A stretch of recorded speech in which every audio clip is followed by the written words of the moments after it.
Aujourd'hui, Jésus a terminé sa course en entrant dans un homme appelé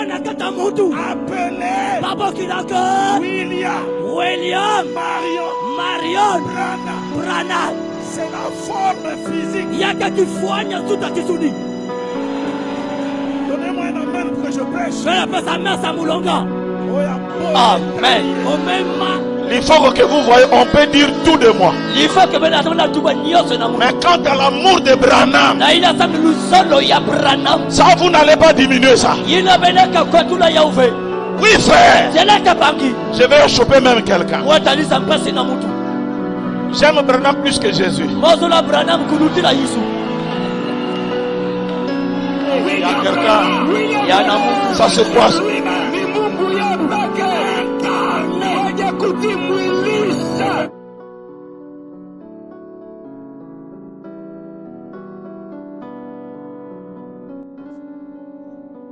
Que la gloire soit rendue à notre Dieu, le Créateur des cieux et de la terre. Très chers frères et sœurs, membres des églises, ce matin, nous avons l'honneur de glorifier notre Dieu à travers un thème intitulé « Les dérapages pastoraux », thème tiré dans le premier épître de Paul aux Corinthiens, chapitre 14, versets 32 jusqu'à 33. Nous lisons au nom de Jésus-Christ.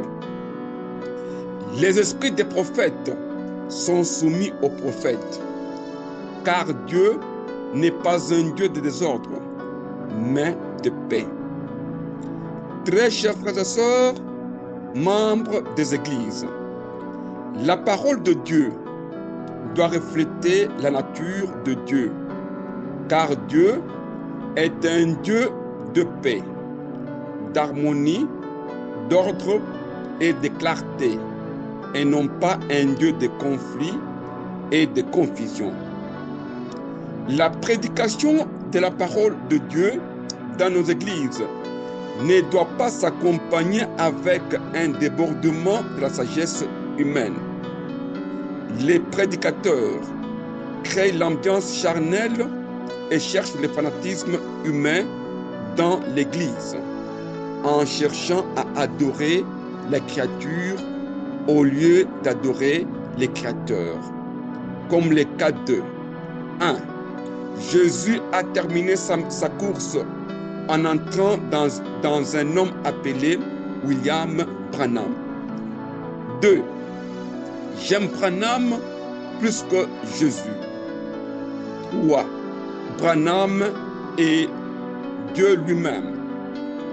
Très chers frères et sœurs, membres des églises, l'apôtre Paul dit ceci: les esprits des prophètes sont soumis aux prophètes.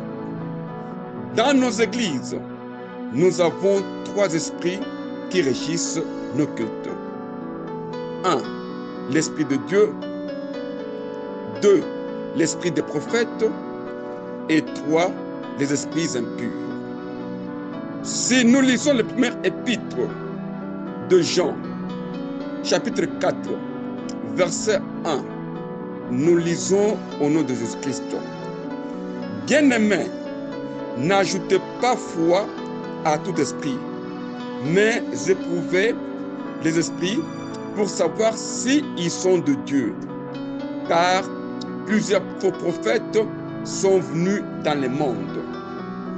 Très chers frères et sœurs, membres des églises, l'Esprit de Dieu doit parler de Jésus et le Saint-Esprit doit témoigner Jésus, comme il est écrit dans l'évangile de Jean, chapitre 14, verset 26.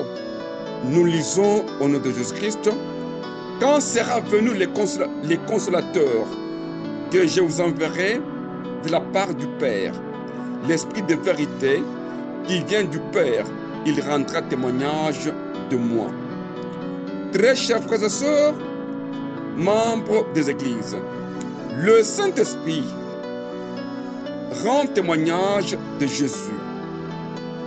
Quand un prédicateur prêche, il doit contrôler son esprit. Il doit donner un message qui vient de l'Esprit de Dieu et non pas de son esprit. Nous sommes devant trois réalités avec les églises des tabernacles. 1. Branham Dieu. 2. Branham Jésus. 3. Branham prophète. Ces trois réalités sont dégagées dans les brochures, les messages du temps de la fin des frères Branham. Très chers frères et sœurs, membres des églises, les brochures peuvent-elles contredire la Bible? Ou encore, les brochures peuvent-elles corriger la Bible? Face à ces trois réalités, qu'est-ce que nous pouvons retenir de notre frère Branham? La contradiction dans les messages de l'homme de l'Odyssée est un problème de message ou un problème de prédicateur? Est-ce que Branham est-il Dieu? Branham est-il Jésus? Ou Branham est un prophète? C'est ce que nous appelons les dérapages pastoraux dans les messages. Que dit la Bible? Si nous lisons les livres de Deutéronome, chapitre 13, verset 1 jusqu'à 3, nous lisons au nom de Jésus-Christ.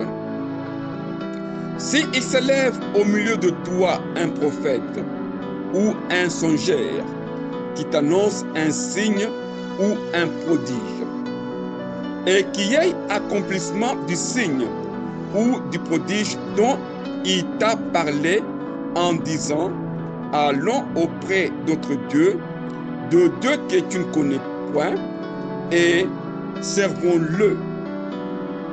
Tu n'écouteras pas les paroles de ces prophètes ou des songeurs, car c'est l'Éternel, votre Dieu, qui vous met à l'épreuve pour savoir si vous l'aimez, l'Éternel, votre Dieu, de tout votre cœur et de toute votre âme.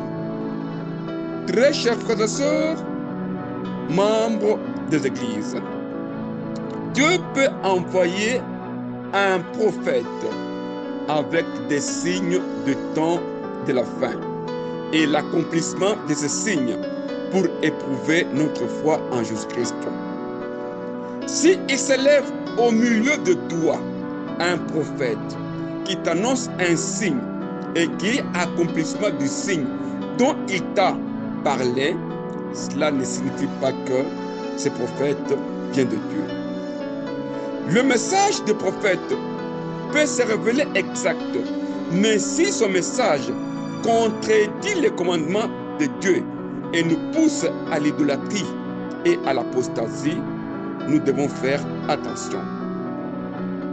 Très chers frères et sœurs, membres des églises, les messages qui incitent l'Église à abandonner Dieu, à abandonner l'obéissance à la parole de Dieu et à servir et à adorer d'autres dieux en violation directe du premier commandement décrit dans Exode, chapitre 20, verset 3, nous lisons au nom de Jésus-Christ: tu n'auras pas d'autre Dieu devant ma face. C'est un faux message.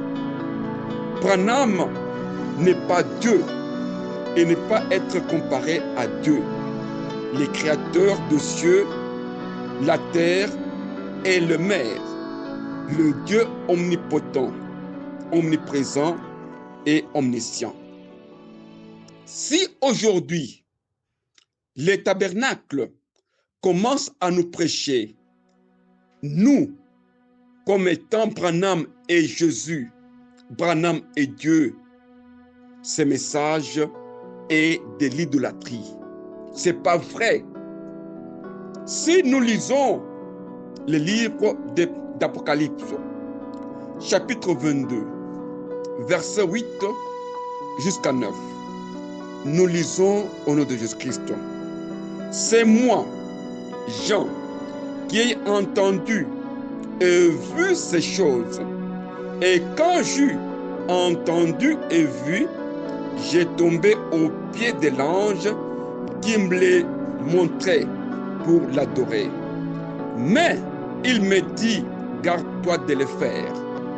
Je suis ton compagnon de service et celui de tes frères, les prophètes, et de ceux qui gardent les paroles de ce livre. Adore Dieu. Très chers frères et sœurs, membres des églises, bouleversés par les visions et les messages, Jean tomba aux pieds de l'ange pour l'adorer. Cependant, l'ange lui interdit et l'oblige à adorer Dieu. L'ange n'était qu'un messager, un envoyé de Dieu. Il ne pouvait pas être objet d'une adoration quelconque et quelle que soit la véracité de son message. Pourquoi nous dire aujourd'hui que Branham est Dieu? Et pourtant, c'est Jean qui a eu le message, qui a vu les visions de cette trompette, de ce tonnerre. C'est lui, Jean, qui pouvait adorer l'ange qui est venu avec ce message. Mais dès que Jean voulait adorer l'ange qui est un messager de Dieu, l'ange a dit non, adore Dieu. Et si réellement Branham est un messager qui nous a apporté les messages de cette trompette, des tonnerres et autres, il est venu avec la révélation de l'Apocalypse. Pourquoi aujourd'hui, même si ce message est vrai, le prédicateur commence à nous pousser que l'on puisse adorer Branham à la place de Dieu? Jean, celui qui a écrit l'Apocalypse, a refusé. Si nous lisons les livres des Actes des Apôtres, chapitre 10, verset 25 jusqu'à 26, nous lisons au nom de Jésus-Christ. Lorsque Pierre entra, Corneille qui était allé au-devant de lui tomba à ses pieds et se prosterna. Mais Pierre le releva en disant, lève-toi, moi aussi je suis un homme. Très chers frères et sœurs, membres des églises, seul Dieu est digne de recevoir l'adoration. L'apôtre Pierre dit ceci à Corneille, lève-toi, moi aussi je suis un homme. Ce n'est pas parce que le message de Branham semble être vrai selon les branhamistes que nous devons adorer Branham. Ce n'est pas les messages, ni les signes, ni les miracles qui peuvent faire de Branham un Dieu. Ça, nous disons non. Si le branhamiste semble nous dire que Branham est l'homme de la même trempe qu'avec Moïse, avec Jean-Baptiste, avec Paul, avec Pierre, mais pourquoi est-ce que Jean, dans l'île de Patmos, n'a pas adoré l'ange? Pourquoi est-ce que Pierre n'a pas accepté qu'il soit l'objet d'adoration devant Corneille? Et voyons aussi qu'est-ce que Paul avait fait. Si nous lisons le livre des Actes des Apôtres, chapitre 14, verset 11, nous lisons au nom de Jésus-Christ. À la vue de ce que Paul avait fait, la foule leva la voix et dit en langue lycaonienne, le Dieu sous forme humaine sont descendus vers nous. Très chers frères et sœurs, membres des églises, le Dieu sous forme humaine sont descendus vers nous. De la même manière que l'ange et Pierre ont refusé l'adoration, Paul a refusé aussi être adoré. Et il dit ceci: ô homme, pourquoi agissez-vous de la sorte? Nous aussi, nous sommes des hommes de la même nature que vous.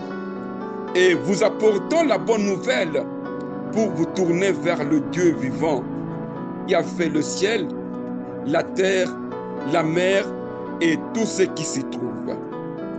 Très chers frères et sœurs, membres des églises, par ces messages, l'apôtre Paul refuse la fausse religion et l'idolâtrie. Mais pourquoi aujourd'hui, si Branham a apporté le message du temps de la fin, Branham devient l'objet d'adoration dans les tabernacles? Pourquoi? Si nous lisons les livres des prophètes Jérémie, chapitre 28, versets 15 jusqu'à 17, nous lisons au nom de Jésus-Christ. Et Jérémie, le prophète, dit à Anania, le prophète: écoute, Anania, l'Éternel ne t'a point envoyé, et tu inspires à ce peuple une fausse confiance. C'est pourquoi, ainsi parle l'Éternel: voici, je te chasse de la terre. Tu mourras cette année, car tes paroles sont une révolte contre l'Éternel. Et Anania, le prophète, mourut cette année-là, dans le 7e mois. Très chers frères et sœurs, membres des églises, le message d'un prophète à un prophète. Le prophète Jérémie apporte le message du prophète Ananias. Un pasteur est un messager de Dieu, un serviteur de Dieu, une sentinelle de l'Église. À ce titre, il doit communiquer les secrets de Dieu, annoncer la vérité de Jésus et prêcher une parole sûre qui est une lumière dans les ténèbres. Et non pas inspirer à l'Église une fausse confiance, un message qui révolte l'Église contre l'Éternel, notre Dieu. Très chers frères et sœurs, membres des églises, quand les prédicateurs faussent les messages de Dieu pour désorienter le peuple de Dieu, pour détourner l'Église à l'idolâtrie, il va payer sa propre vie, car les Écritures déclarent que Anania mourut cette même année. Très chers frères et sœurs, membres des églises, nous ne devons pas détourner le peuple de Dieu avec le fanatisme dans les messages. Nous ne devons pas ajouter la valeur humaine, les pensées humaines, la sagesse humaine dans la parole de Dieu, en détournant les messages de Dieu vers l'idolâtrie et l'apostasie dans les tabernacles. Si nous lisons les livres des prophètes Jérémie, chapitre 17, verset 5, nous lisons au nom de Jésus-Christ: ainsi parle l'Éternel, maudit soit l'homme qui se confie dans l'homme, qui prend la chair pour appui et qui détourne son cœur de l'Éternel. Très chers frères et sœurs, membres des églises, maudit soit l'homme qui se confie dans l'homme, et béni soit l'homme qui se confie dans l'Éternel. Ce passage établit la relation entre deux adorations. Nous adorons l'homme ou nous adorons Dieu. Branham est mort. Il a été enterré. Il attend aussi la résurrection et l'enlèvement. Si aujourd'hui la tombe de Branham existe aux États-Unis d'Amérique. Si aujourd'hui, Branham était mort et nous l'avons vu, il n'est pas ressuscité. Il attend aussi que Jésus puisse rentrer enfin qu'il soit ressuscité et jugé. Nous dire aujourd'hui que Branham est Dieu, c'est une bêtise spirituelle. C'est une bêtise spirituelle. Un mensonge que l'on ne peut pas accepter. Maudit soit l'homme qui se confie à l'homme. C'est lui qui ne rend pas gloire à son Créateur l'offense.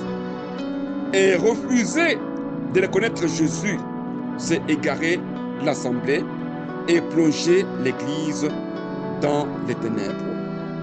J'aime Branham plus que Jésus. D'accord, on se confie à qui? À Branham?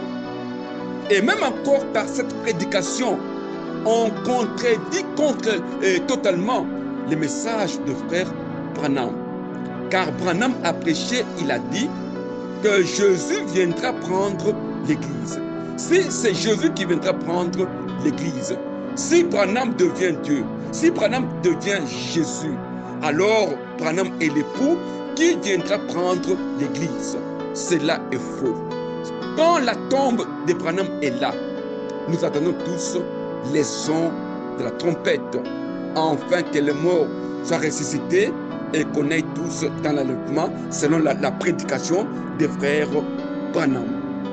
Maintenant, l'apostasie et l'idolâtrie qui est dans les messages des frères Branham. Cette apostasie est tirée dans les brochures des frères Branham ou c'est le dérapage pastoral des prédicateurs. Si nous lisons l'épître de Paul aux Romains, chapitre 1, verset 21, nous lisons au nom de Jésus-Christ. Car, ayant connu Dieu, ils ne l'ont point glorifié comme Dieu et ne lui ont point rendu grâce, mais ils se sont égarés dans leurs pensées et leur cœur sans intelligence a été plongé dans les ténèbres.